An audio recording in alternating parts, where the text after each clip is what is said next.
très nombreux à suivre cette émission depuis les deux Congos, le Mali, la Guinée, le Sénégal, la Centrafrique, le Togo, le Bénin, l'Afrique francophone de la diaspora, etc. Et aussi le Cameroun. Merci pour l'intérêt. Francis Mvemba est avec nous dans le Live Weekend. Et exceptionnellement ce soir, le confessionnal sera plus long que d'ordinaire, histoire d'aborder absolument toutes les questions que vous vous posez sur lui et aussi lui laisser le loisir de, et je cite, mettre de l'ordre dans le désordre. Et tout ça, c'est tout de suite dans le confessionnal.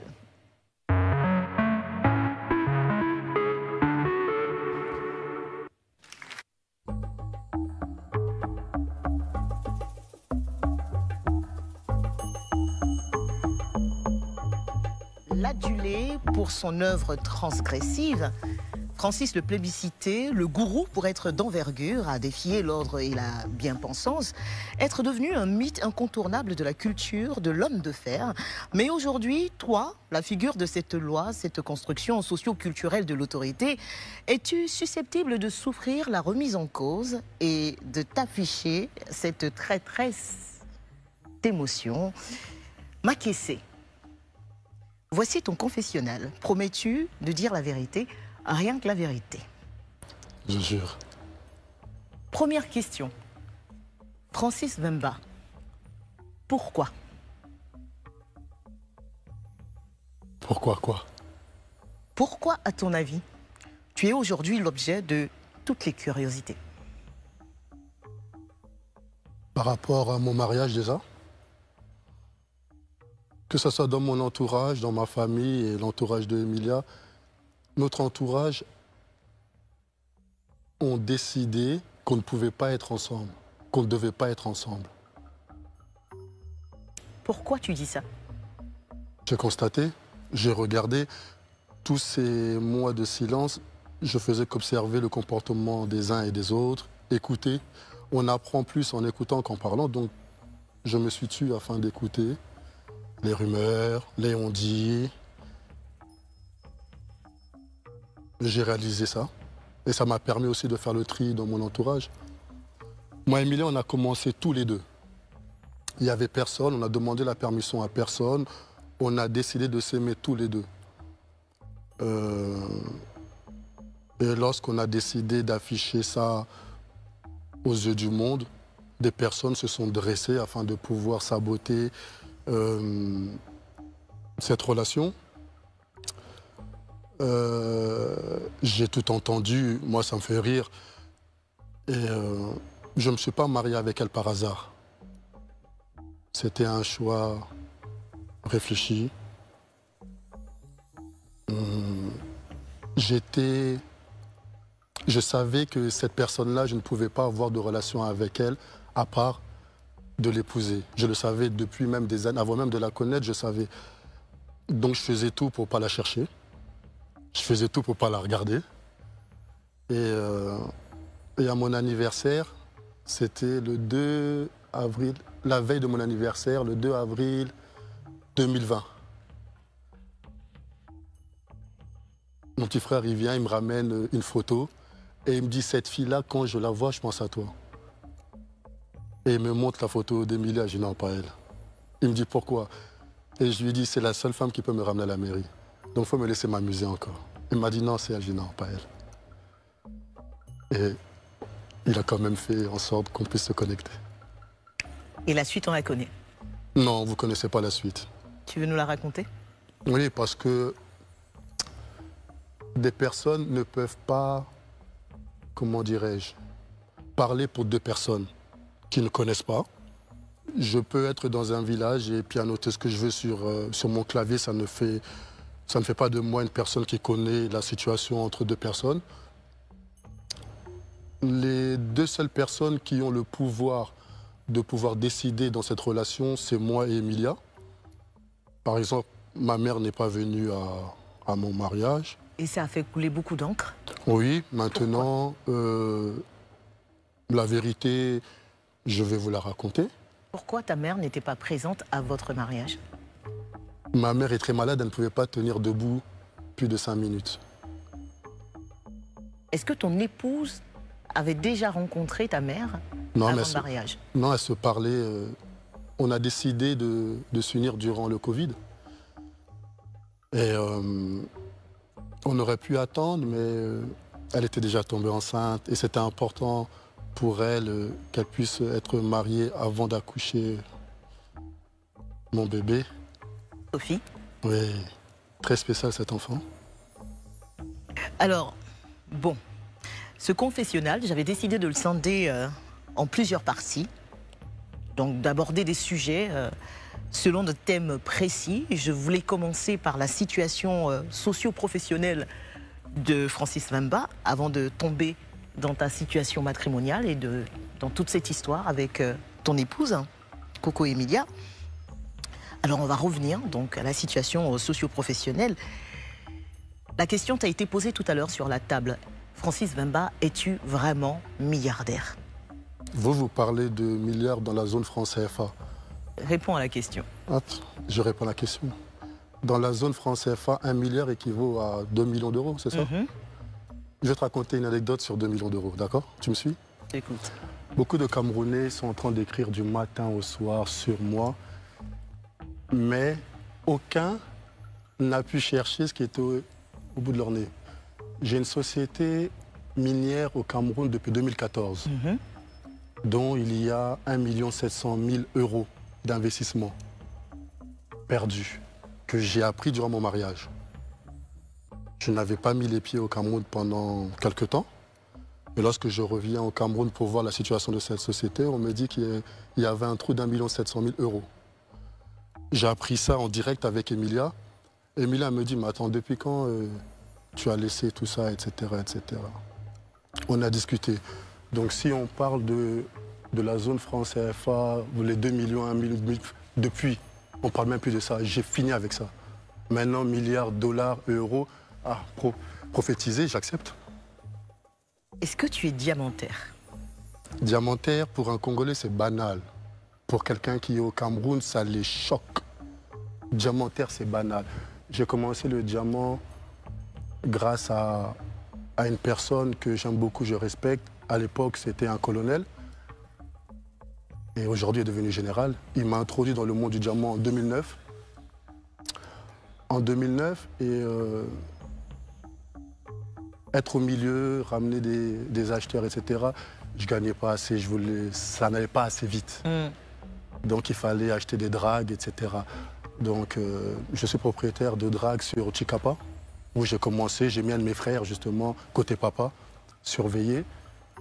On a arrêté la production en 2016-2017. On a arrêté la production en 2016-2017. Donc... Donc tu n'es plus dans le diamant aujourd'hui? Non, ma dernière transaction de diamant que j'ai faite, c'était au mois de mai, en Centrafrique. Quand il y avait une photo qui circulait où j'avais les cheveux... Oui. Tu venais d'où? J'étais à Bangui.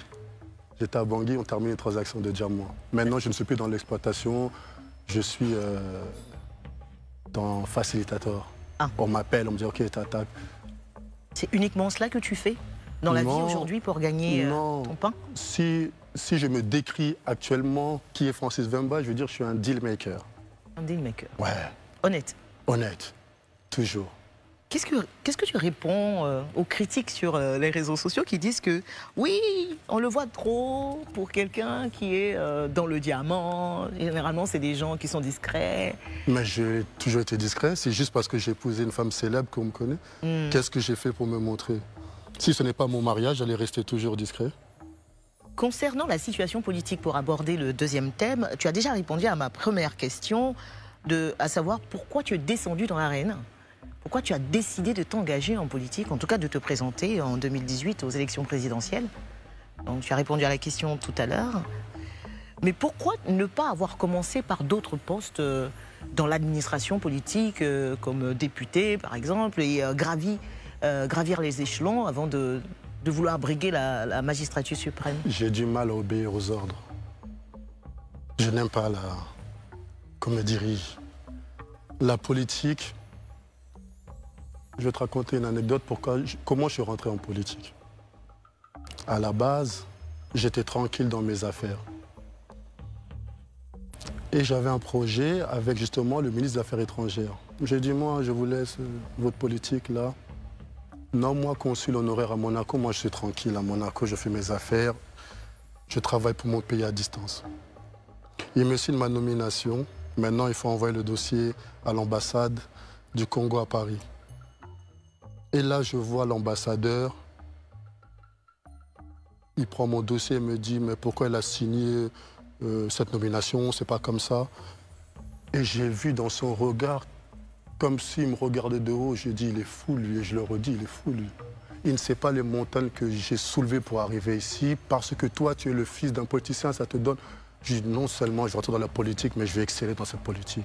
Il faut qu'il me regarde bien là. Je serai son président aujourd'hui ou demain. Je le serai. Affaire à suivre alors. Non, à suivre, on est là. Non. Alors, situation familiale, situation matrimoniale, on parlait de ta femme, Coco Emilia. Tu l'appelles Emilia hein, quand tu l'évoques. Quelle est, à ce jour, votre situation à tous les deux? Nous sommes séparés. Mais toujours légalement mariés? Jusqu'à la mort. Tu ne veux pas te séparer définitivement? En fait, le mariage est la seule institution divine. Je ne me suis pas marié par hasard. Il y a des hauts et des bas. Moi, je suis d'accord qu'on se sépare, mais par rapport à des choses réelles. Moi, je me réveille, on m'attribue des relations avec des maîtresses que j'ignore même que j'avais des relations avec elles. Les gens se sont levés, ils ont pris ma photo, ils ont pris la photo d'une influenceuse marocaine, Yousra, ils ont décidé que j'avais une relation avec elle. Une personne que dans toute ma vie, j'ai vu que 30 minutes à l'aéroport, je croise. La seule raison Non. Qui a fâché ton épouse? Non. Ce que mon épouse me reproche énormément, c'est mon absence. Une fois que je me suis marié avec cette personne, je suis remonté en Europe, elle était enceinte. J'ai mis d'autres priorités qu'à ce mariage. J'ai pris Emilia comme acquise. J'ai négligé la relation et ça l'a beaucoup affecté parce qu'il y a eu des moqueries de la part de sa communauté qui disait il t'a marié, il t'a abandonné, etc., etc. Après, on me voyait avec des filles sur Paris, en mode chill, et ça commençait à énerver Emilia petit à petit, et c'est l'accumulation de toutes ces choses. Mais est-ce que tu comprends aujourd'hui la réaction de Emilia par rapport à tout ça? Non seulement je comprends, voilà pourquoi je reste silencieux. Les gens regardaient ces réactions, mais ils ne connaissaient pas mes actions. Quelles étaient tes actions?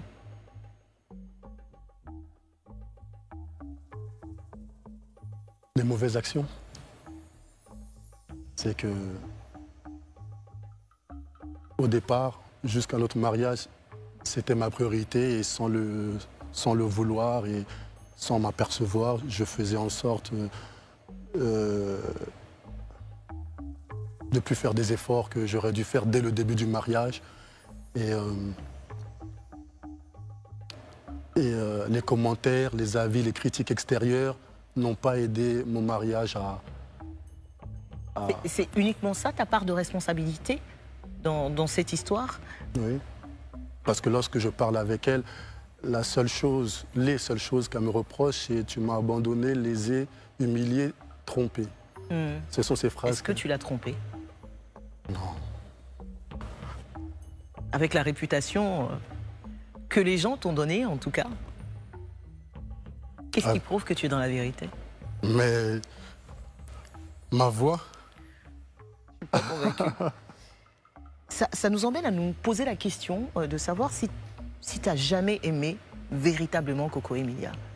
Est-ce que ton amour pour elle que tu nous clames, avec en tout cas une sincérité apparente, est ton amour vrai? Sur Emilia?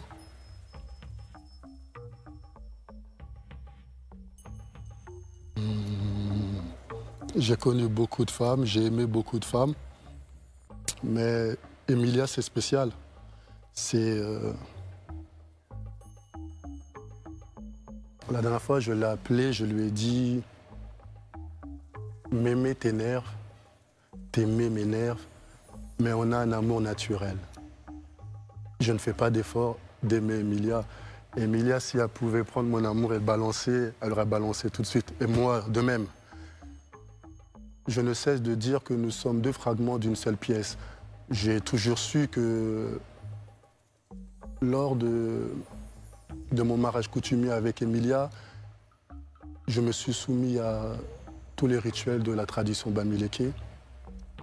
Et je ne cessais de dire à son père, je marie Emilia, peu importe ce qui se passe avec Emilia. J'ai vu la tombe de ses grands-parents et j'ai dit à Emilia, tu vois, je t'épouse parce que je sais que j'ai envie de vieillir avec toi et il faut qu'on soit enterrés côte à côte. Et j'ai dit à son père, quoi qu'il arrive entre moi et Emilia, je réclamerai toujours le corps d'Emilia pour qu'elle soit enterrée au Congo auprès de moi. Si on se sépare dans ce monde, en tout cas dans l'au-delà, moi je la récupérerai. Ça veut dire que tu l'aimes encore? C'est même pas que je l'aime ou je l'aime pas, elle est dans mon ADN. Chaque parcelle de mon être appartient à cette femme. C'est naturel, sinon je ne l'aurais pas épousée. La dernière fois que vous vous êtes parlé, c'était quand? Avant-hier. Et vous avez parlé de quoi? Non, brièvement, je lui ai seulement dit que j'ai envoyé les affaires de la petite. Elle m'a dit merci et je coupe. Et la dernière fois que vous vous êtes vus, c'était au Cameroun. Comment ça s'est passé? J'ai réalisé que le but de l'amour, d'une relation amoureuse, c'est d'être avec une personne qui vous aime réellement, sincèrement, profondément. Je savais que cette personne-là m'aimait, mais je n'avais pas pris conscience à quel point cette personne m'aimait réellement. Je l'ai épousée, on s'est mariés par amour des deux côtés, on sait qu'on s'aime, mais je n'avais pas jaugé à quel point son amour était à mon égard. Elle était dans sa voiture et je lui dis ouvre, je vais rentrer. Elle dit non, elle ouvre, elle baisse la vitre et elle est en train de pleurer. Je lui dis mais la première question, je lui dis mais pourquoi tu m'aimes autant comme ça? Elle a tourné la tête et je n'aime pas la voir dans cet état parce que c'est pas comme si elle aimait une personne qui ne l'aime pas. Elle aime une personne qui lui porte le même amour, mais qui ne lui montre pas de la même façon. On va s'intéresser un tout petit peu à tout ce qui s'est passé sur Internet, tout ce qui a été dit concernant le mariage et même sa célébration, à commencer par la bague. Il a été révélé sur Internet que la bague de promesse, c'est bien cela, offerte à Coco Emilia, qui était censée être en diamant, ne l'était pas en réalité. Quelle est ta version? Sur les bêtises d'Internet, il n'y a que ma version qui prime. Cette bague est la même. Emilia a vu cette bague sur moi et je lui ai dit, je vais te faire la même bague comme bague de promesse. Les gens se réveillent le matin, créent une histoire et ils collent Francis et Emilia. Vous avez vu Emilia dire, écrire de son compte personnel? Non. Je mets mon épouse au défi qu'elle prenne la même bague, qu'elle ait dans une bijouterie que tout le monde puisse voir. Je n'ai pas le temps. C'est offrir une bague en plastique à la personne qu'on aime le plus au monde, c'est du n'importe quoi. J'ai passé l'âge. On fait ça même à... C'est des conneries. Mais on dit surtout que tu lui as offert cette bague entre griffes en plastique parce que tu n'aurais pas les moyens de lui acheter une vraie bague en diamant. On dit aussi qu'elle a financé le mariage aussi. C'est ça, j'allais poser la question. Qui a financé le mariage? Il s'appelle Francis Vemba, à 100%. Avec son propre argent? Avec son propre argent, j'ai déposé... en fait, cette rumeur a commencé bêtement. C'est lorsque j'ai déposé l'argent à Paris pour qu'on lui remette l'argent en francs CFA sur place, par Marcel, un ami à Coco. Il y avait déjà du monde déjà chez elle qui préparait déjà le mariage et il voyait Emilia donner les avances, sans savoir que c'est moi qui déposais ces avances à Paris pour qu'on puisse bloquer, etc. J'ai dit, moi, je te dépose les avances et toi, tu payes les personnes sur place. Ensuite, entre-temps, on a eu une proposition, c'était des Libanais, je crois. Ils voulaient financer le reste du mariage et interdiction d'avoir des téléphones. Ils voulaient avoir l'exclusivité, etc. J'ai dit, bon, tu organises. Et au dernier moment, Emilia et eux, je ne sais pas comment, ils se sont pas entendus. On était juste niveau timing.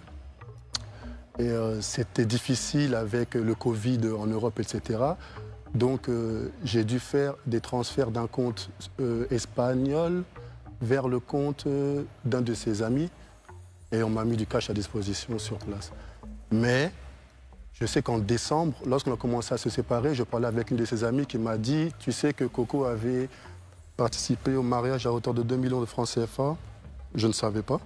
J'ai appelé Coco, j'ai dit pourquoi tu as appelé quoi avec les 2 millions de francs CFA? Elle m'a dit je ne voulais pas te dire, je lui ai remis les 2 millions de francs CFA. Donc, Et en gros, le mariage, il a coûté combien? Il y a eu beaucoup de spéculations. Non, moi je veux te dire, le mariage, en tout et pour tout, j'ai déposé 24 000 € sur Paris sur les avances. J'ai fait un transfert de 30 000 € et un transfert de 26 000 €. 60, 80 000? Oui, ça c'était juste pour la célébration du 10, sans compter les billets d'avion, après des amis, etc. etc. Et de ma famille, aussi de plusieurs membres de ma famille qui ne sont pas venus au dernier moment. Voilà, on est dans les 100 et quelques mille. Francis Mbemba, au regard de tout ce qui s'est passé, de toutes ces rumeurs, des réactions de ta femme qui peuvent se comprendre aussi, même si dans la façon on peut redire des choses. Si jamais tu devais revenir en arrière, refaire les choses, qu'est-ce que tu changerais dans ta façon d'aimer ta femme? D'aimer ma femme? Bah oui, pour éviter tout ça.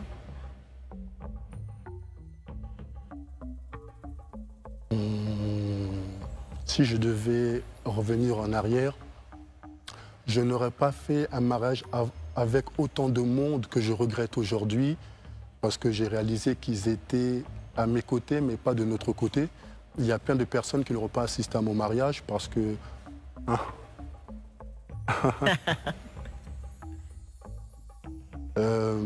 La pause, c'est pour l'image, hein? Ouais, j'ai vu, j'ai dit, mais je connais cette personne.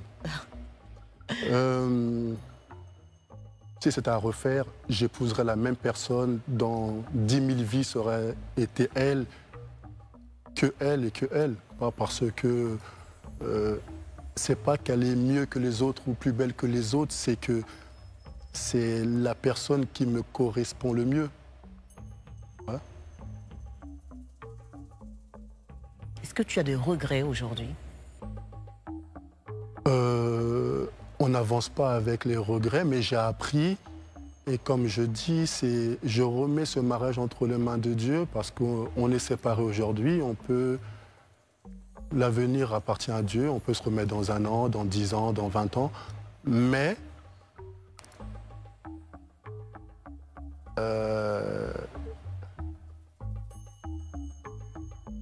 je ne me vois pas vivre avec une autre personne que cette personne-là.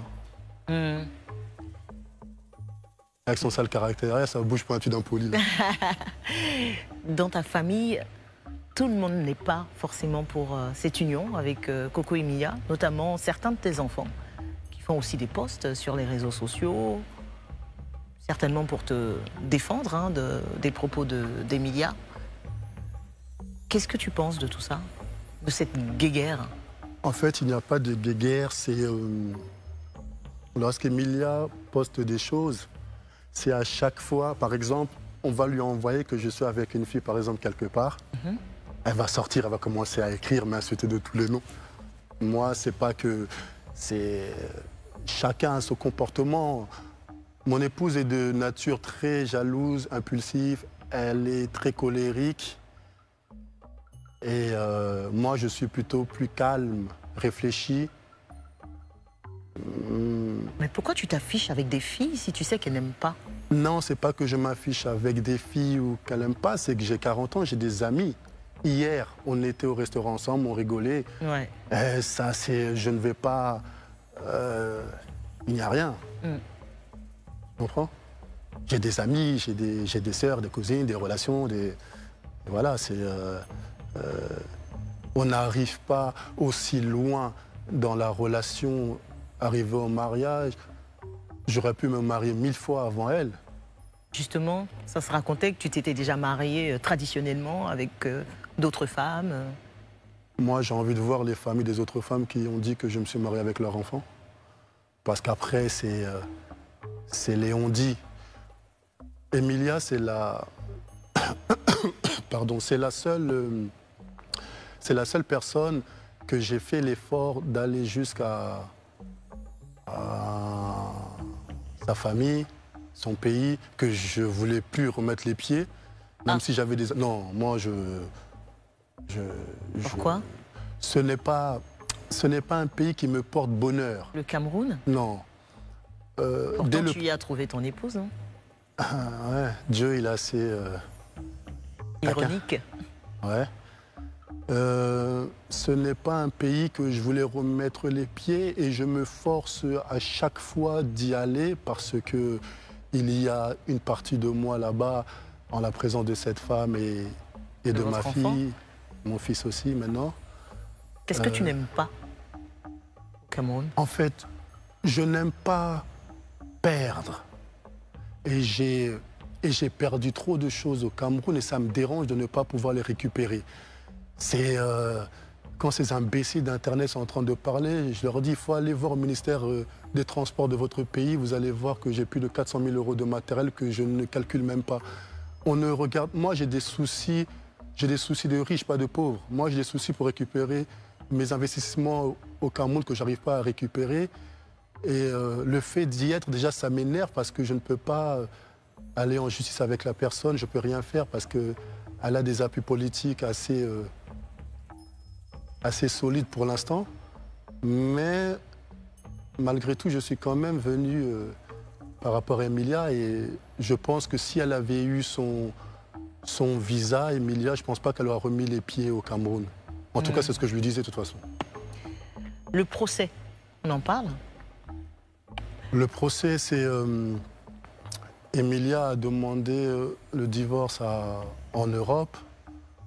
Et ils ont renvoyé le divorce. Ils n'ont pas donné suite. Je suis congolais, elle est camerounaise. C'est un mariage de droit camerounais qui n'a pas été déclaré en France. Donc, la justice française était incompétente de pouvoir gérer ce dossier. Et maintenant, libre à elle de continuer ses actions sur son territoire.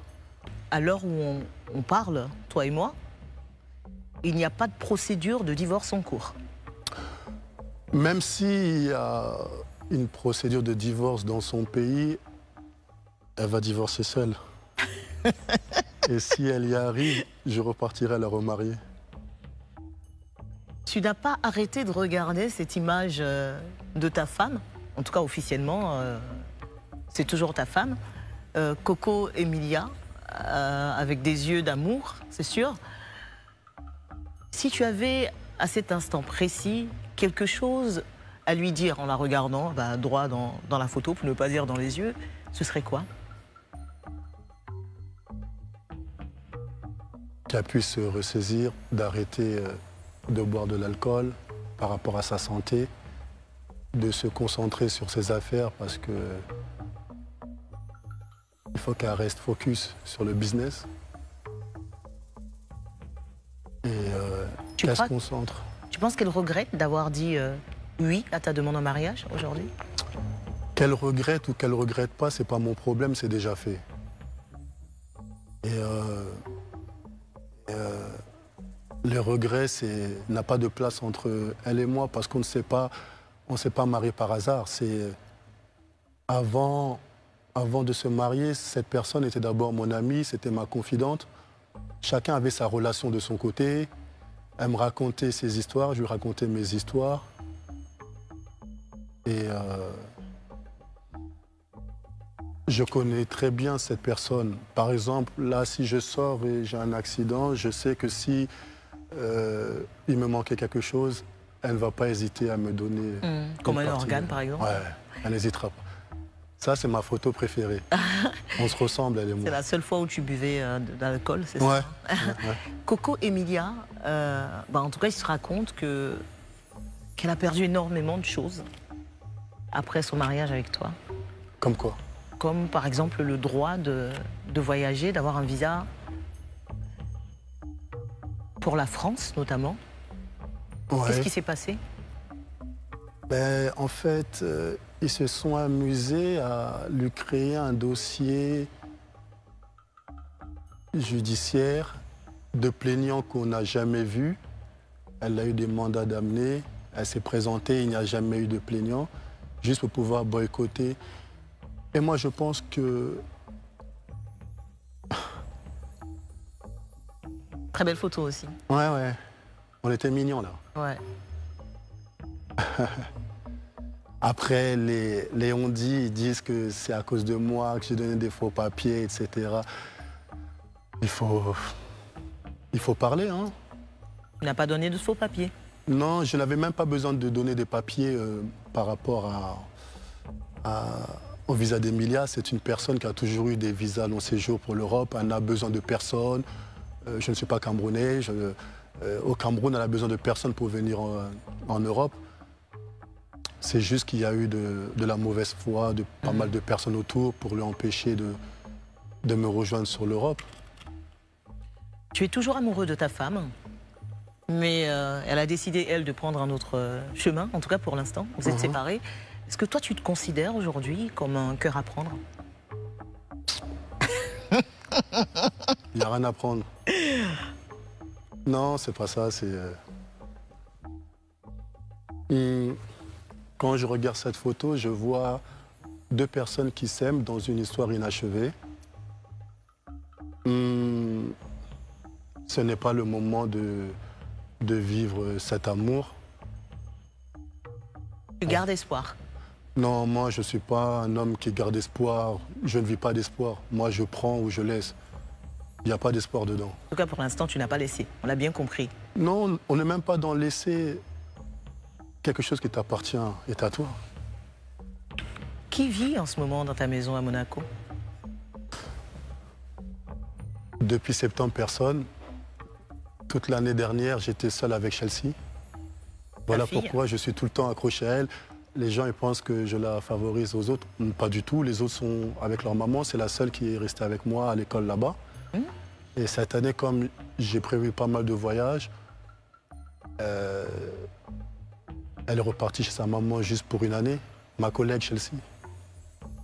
Et quoi tes rapports avec les mamans de tes autres enfants? Ce sont de très jolies femmes. Elles m'ont donné des enfants. Je les aime énormément, je les respecte parce que c'est difficile. J'assiste à leur accouchement, je vois la douleur, les pleurs. Je remercie ces femmes d'avoir pris le risque de leur vie pour me donner ces enfants. On a de très bons rapports. Maintenant que je me suis séparé d'Emilia, les rapports sont devenus encore mieux. Ce sont devenus mes collègues en ce moment. Là, on parle bien. Là, elles savent que maintenant, il n'y a plus de... Il paraît que tu as un enfant même au Cambodge, c'est vrai? Oui, oui, j'ai un enfant. Mais elle est à Paris, avec une Cambodgienne, tout à fait, oui. Une très jolie dame, même. Qu'est-ce que ta mère, elle dit de tout ça? Comment elle réagit dans toutes ces histoires de cœur de son fils, du mâle dominant? Elle est d'accord avec toi, déjà? Est-ce qu'elle te soutient malgré tout ou elle est du genre à te tirer les oreilles sur... Non, elle me regarde, elle me dit tu es comme ton père. Avec déception ou...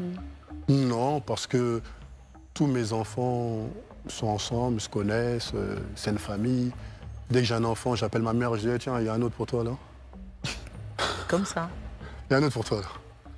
Elle rigole, elle me dit ramène-moi mes enfants. Elle prie pour tous mes enfants. Elle m'a demandé de ramener Emilia et Sophie récemment. Elle est très malade, elle m'a dit fais le nécessaire pour me ramener Emilia et Sophie, parce que Sophie c'est le prénom de sa mère. Emilia, j'ai une affection particulière pour Emilia par rapport à toutes les autres femmes que j'ai pu rencontrer parce que je lui ai donné ce que j'ai de plus cher au monde. Je lui ai donné le nom de mon défunt père. C'est la seule chose qu'il m'ait laissé. Et j'ai donné à notre enfant le prénom de ma grand-mère qui m'a élevé. Donc, en cette personne, il y a deux choses qu'elle a avec elle qui comptent plus que l'argent, plus que tout. Si je regarde ce mariage avec calme, sérénité, avec un regard affectueux envers cette personne, malgré son comportement, c'est parce que j'ai donné deux choses à cette femme que je ne peux reprendre. C'est gravé à jamais. Tu parles de son comportement. Évidemment, même si tu l'aimes, en tout cas comme tu le dis, il y a des choses qu'elle a pu faire ou dire que tu n'as pas forcément apprécié. Quelle est la chose qui t'a le plus blessé? Le fait qu'elle ait retiré ton nom du sien sur les réseaux sociaux, par exemple?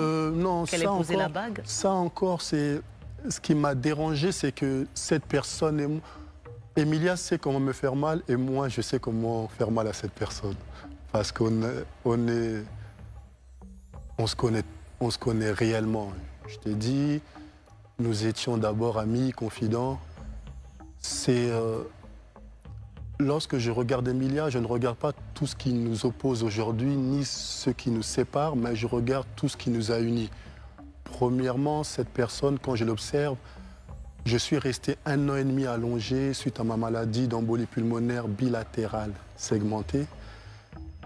Plusieurs fois, cette personne est restée au téléphone du matin au soir en vidéo avec moi à l'hôpital, avant le mariage, après le mariage, jusqu'à la guérison totale, fin 2021. Dans chaque relation, les personnes s'attardent sur ce qui les oppose, qui les sépare. Moi, comme je dis à mes enfants qui me regardent, vous êtes les enfants de Francis, c'est ce qui vous unit. Ne regardez pas ce qui vous sépare, vos mères. C'est ce que j'essaie d'appliquer dans ma vie. Je me concentre sur les bonnes choses. Et en acceptant d'épouser Emilia, je savais qui j'ai épousé. Tout ce qu'elle fait ne m'étonne pas, ne me choque pas. J'ai prié pour avoir la pluie qui s'appelle Emilia. Je dois en assumer la boue qui s'appelle son comportement. Est-ce que tu as eu peur à un moment donné que ces agissements, justement, aient une répercussion directe sur tes ambitions politiques? Oui, parce que lorsque la toile s'enflamme à dire que j'ai un litige avec ma femme, que j'ai escroqué ma femme, tout ça, c'est lorsque tu as des partenaires de travail, ils checkent Google, ils tapent ton nom, ça sort des âneries comme ça, c'est pas agréable. Comme je l'ai dit, je ne suis pas maqué avec un groupe ou des personnes que je dois me justifier par rapport à ma vie privée parce que je mène ma barque depuis une décennie avec une seule personne, Walter. Donc tous les autres, ils veulent travailler ici, c'est bien, ils ne veulent pas travailler, c'est pas mon problème. Maintenant, personne n'a le pouvoir sur ma vie, sur mes ambitions, à part moi-même. Parce que chaque action que je pose, j'en assume les conséquences. Et elle peut dire ce qu'elle veut, Emilia, elle peut faire ce qu'elle veut. Moi, je reste focus, inébranlable sur mes ambitions, mes envies, ma direction. Et voilà, c'est ma vie privée. Maintenant, si les personnes, ils sont trop bien dans leur vie et ils n'ont pas de problème avec leur femme, ça me fait une belle jambe. Qu'est-ce que tu dis aux gens sur Internet qui racontent toutes ces histoires? En fait, je lis, je regarde, j'en rigole et j'en parle avec mes enfants. Au final, il faut regarder le bon côté des choses. Cette histoire m'a permis de me rapprocher de mes enfants, ça m'a permis de mieux structurer ma relation avec mes enfants. À aucun moment, lorsqu'Emilia écrit des mauvaises choses, je suis la personne qui va dire à mes enfants qui sont déjà à un âge assez avancé, ils comprennent les choses, elles sont branchées, leur dire oui, elle est comme ça, elle est comme ça, non. Par exemple, Chelsea, qui est très proche de moi, a une relation extraordinaire avec Emilia que moi-même, Je n'avais plus le téléphone d'Emilia, c'est Chelsea qui m'a donné son nouveau numéro en fait. Elles ont leur relation, je ne rentre pas dans la relation entre Emilia et Chelsea parce que Emilia est la maman de sa sœur, de son frère, avec qui Ryan et Chelsea sont très proches. Les problèmes avec Emilia, c'est entre moi et Emilia. Emilia prend le téléphone, elle dit « Je suis en guerre avec ton père, mais toi je t'aime, viens au Cameroun, tu es ma fille ». Donc on n'en est pas là, parce que la réalité, nous sommes les seuls à connaître où on en est réellement. Et voilà, il faut prendre, il ne peut y avoir deux fous dans une famille, ni dans une maison. Là, quand elle est en colère, je ne vais pas être aussi en colère et rentrer dans un conflit avec elle, ou sinon son père. Elle est jeune, Emilia, elle est encore immature, elle va prendre la maturité avec de l'âge. C'est une bonne personne, sinon je ne l'aurais pas épousée. Et je ne regarde pas les mauvaises actions qu'elle a pu poser, je regarde plutôt ce qui nous a unis, au-delà de l'amour. Je sais que c'est une personne qui m'aime réellement, sincèrement, sans intérêt. Et voilà, c'est ça. Francis Wemba, as-tu été totalement sincère dans ce confessionnal? Un peu trop, je pense. Merci.